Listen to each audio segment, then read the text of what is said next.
Hey everyone, welcome to today's video. So today we are going to be looking at, just a few more intricate details regarding the hardcore mode. And I'm making these videos because it'd be nice for this mode to land just the right way. Because, the developers have already decided that they're going to release it. And if they want people to engage in it, I feel like it needs to be set up in a fair way that, incentivizes people to play it. Now, many of you have commented in the comment section that you will have to actually delete a character in order to play this hardcore mode. Now, my first video, I guess I got it right, but some people said no, I got it wrong. And now some people are saying I guess I got it right in the first video. So I guess majority, and even somebody put a timestamp saying that you will have to create another character. They put a timestamp from the state of the game. So you would have to read through my comment section to kind of get where we're going, because I felt like I got it the right time. But, with all the information barrage and just the running around, it kind of seemed a little difficult to track. And honestly, I'm not really, interested in going back to watch it. But with the timestamp that somebody put around the 31-minute mark of the state of the game, I think that's what gives the right answer. So for those of you who may be kind of confused, that is what you need to go watch. So here I am on my, my character screen, and I have a fourth character that is gear score 442, world tier 1. And, if this hardcore mode is something that I want to deal with, what I'm understanding from the developers is that I would have to delete this character. Now, these other three characters, it's a no-brainer. I don't intend on deleting these characters. This is my main, this is my secondary way. I've already, I think, maxed out 2 specializations, or I think I'm almost done with the second specialization. This one I've already maxed out the sharpshooter specialization on here. I run my Aces build pretty much exclusively on this character. And then this fourth character, I was trying to level up to try to do the raid and get the Eagle Bearer. Now, I guess if I would delete this character, then I guess my point is, if I have to delete a character like this on the back end of doing this hardcore mode, I'm just wondering what the rewards would be. And if the rewards are worth it, then it's definitely something that I'm happy to do. And, in my case, I already have almost all the exotics except the Sawyer knee pads, like I mentioned before. I dropped that for a friend who needed it more than I did. And I'm glad I did, because I don't think I would have had any use at that time for it. But, it'd be nice to just do that and try to get the Sawyer knee pad back and, get my hands in on some The Division. It's one of the games that you feel like you've gotten your value for money, because you're putting a bunch of hours, and those hours actually, turn out to be maybe fruitful, or in most cases fruitless, or whatever. So I guess with this character, what is the determination is me kind of figuring out what I'm carrying in my backpack. So I have the 100 stash backpack, and I have to see all what I've stored here, because I've strategically created this character not only as a fourth character, but a character to store a lot of my items. Now I have my Pestilence LMG, which is now good in TU6, and I think will continue to remain a very solid LMG, if not, getting a buff maybe sometime in the future. I have myself some, rifles, marksman rifles and stuff. I have some Aces pieces that I've kept here, but you will see that. And then I have holsters, 27 holsters, 2 knee pads, 5 pair of gloves, and 7 backpacks. Now, this is, something where you might say, well, it doesn't seem like you have a lot here, but I purposefully skipped on my chest pieces.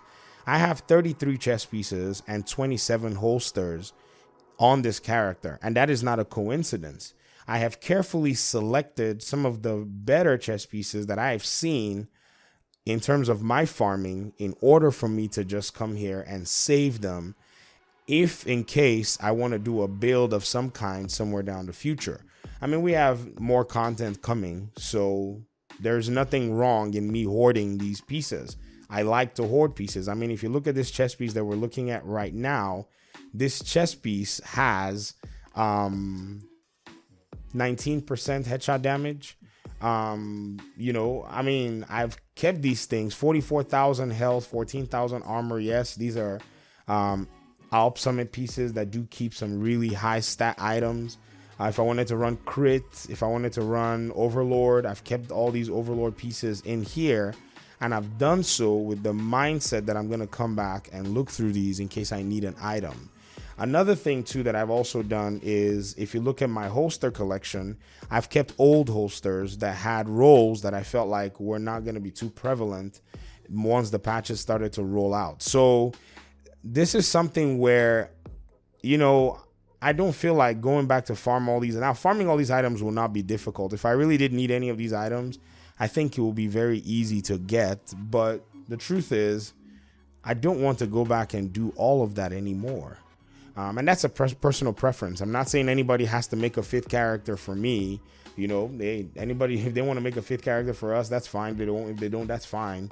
But I just don't feel like I want to go back and do that, because, you know, all the work that we put in from patch 1.0, the first release of the game, or let's just say when you know, World Tier 5 showed up, all the way through now, you're seeing evidence of it being stored in these characters. And so I feel like the developers can make the provision to do maybe a separate character. I mean, that character dies anyways. It should just be deleted. I mean, you know, for you to have to delete the character and then start all over again, in my opinion, just mundane. I feel like when the character dies, once you log out, it goes back to your regular character screen. And then on the character screen, maybe there is some kind of a, I don't know, an option here on your character select screen that says, you know, hardcore mode or not. And then you go hardcore mode. I think this is the way that the developers can definitely reconcile how you do, how you play this hardcore mode. It's just something that I feel like will help the community very well. Now, you know, for those of you who are going to, you know, if we're going to be honest with ourselves, if I delete that character, it's not going to affect anything, truly. But do I want to do that? And I guess that's the question. So you have to ask yourself, if you have 4 characters, you have to ask yourself if you have to do that. Now, many of you may say, you know, but why do you have 4 characters? And like I mentioned before, this is for me to be able to get the Eagle Bear. So the 4 characters that I have is as a result of the game, as a consequence of the very poor RNG in the game that was actually created in the first place, that pushed a lot of people to get multiple characters so that they can maybe perhaps get better loot because they farmed, you know, on different characters back and forth. So here I am sitting in a place where it's like, okay, so they want to give me new content based on me forming a new character, which they've always, you know, never been against it. In fact, they gave us the ability to be able to share all our stuff between characters. At first, they didn't want to do that. They were kind of reluctant, like, oh, you know, you have to go farm all your blueprints again. You have to go farm all, you know, you still have to farm your specializations all over again in each character. And I think that's what, you know, that investment of time is going to make it very hard for a lot of people to do so. So I feel like they can accommodate people if they want to, or if they're capable of, if it's possible, or, you know, maybe those who have who don't have you know, the full 4 characters can enjoy this content, and they can tell us how it is. And, you know, but some of us will be very, very unwilling or hesitant to delete all that work, all those hours. I mean, I can almost guarantee you that if I go back and look at the hours, it's at least 20 hours. You know, I'm not willing to throw those 20 hours away, and I can say the same for a lot of people. So, you know, it's kind of a stalemate for just me, though, but that's just me. So I wouldn't encourage anybody to do what I do. Don't do what I do. Do as I say. What I say is make a determination for yourself and see if this is something that you feel like, you know, you're capable of doing, something you feel like you're capable of letting go. And if it's something you're capable of letting go, then, you know, let go of that character if you have 4. Many of us may not have 4. Many people may say, oh, yeah, I only had 2 maximum. I only had 1 because I have all my builds and everything. Yeah, that's, you know, that's how you roll. I'm a Division 1 player. I had 3 characters on PS4, and I had all 4 characters on PC. So when you talk about somebody who'd been grinding, I had been grinding on all fronts just to make sure that I had the best possible gear in this game. So that's all I have for today. Thank you very much for your time and audience. I wanted to just kind of bring this and put a vivid picture to it. For those of you who are subscribed, you know, if you have your notifications on, I just wanted to go ahead and say, please check those notifications. Some people are saying that their notifications are out of whack or out of sync. Just check and see if it's still a thing. If you haven't subscribed, feel free to do so. This is the Gaming Daddy channel, and I'll see you in my next video. Peace.